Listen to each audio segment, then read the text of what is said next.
The time has come when a student must question. I know you don't believe in fighting, but this isn't exactly fighting, you know? Not exactly ping pong either. When a teacher must let go. Miyagi always train you, but for tournament, cannot. When a conspiracy is planned. You said that if I beat this LaRusso kid in the All Valley tournament, that you give me 25% of your new dojo. When a trap is set. You know how to front sweep? Not really. Do you know how to sweep? Of course. Or like this, and step aside. It's Right. no joke. I need your title. You don't enter, that affects my financial future, Daniel. Get it? You think you can rely on that crane crap? Last time you weren't fighting this. Mr. Miyagi loves you. He has faith in you. This guy wants to break you, humiliate you, stomp you into the ground. Yes! I'm sorry if you don't like it, but I got problems, and if you're not gonna be part of the solution, don't give me a hard time about it. Now, the man must make a choice, and the kid must become a man. You are going to defend. You're getting in that ring. What am I doing? First he suffers, then he suffers some more. Ralph Macchio, Pat Morita, a John G. Avildsen film. The Karate Kid, Part 3. First, it was teacher to student. Then it was father to son.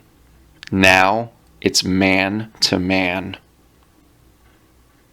Out of the original trilogy, this is the most unhinged and unfortunate entry. Unlike the second film, I actually don't disagree on the general dislike towards this threequel.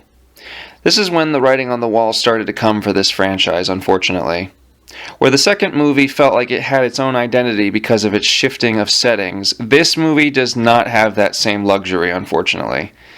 For this reason, it feels very derivative of the original in many regards, right down to the 5 to 8 minutes of recycled footage at the very beginning. The second film, in comparison, used 3 to 4 minutes of recycled footage. I understand why the choice was made, but it still doesn't make it any less jarring. This threequel doesn't have the luxury of Part 2's scenery change, as I already stated. Instead, it chooses to rehash several key moments from the first film and throw in a considerable dose of 80s cheese as well.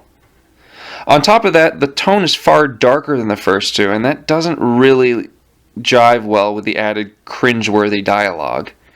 Ralph Macchio and Pat Morita are unquestionably doing the heavy lifting here, but it's hardly worth the effort when the storyline is this basic and tired.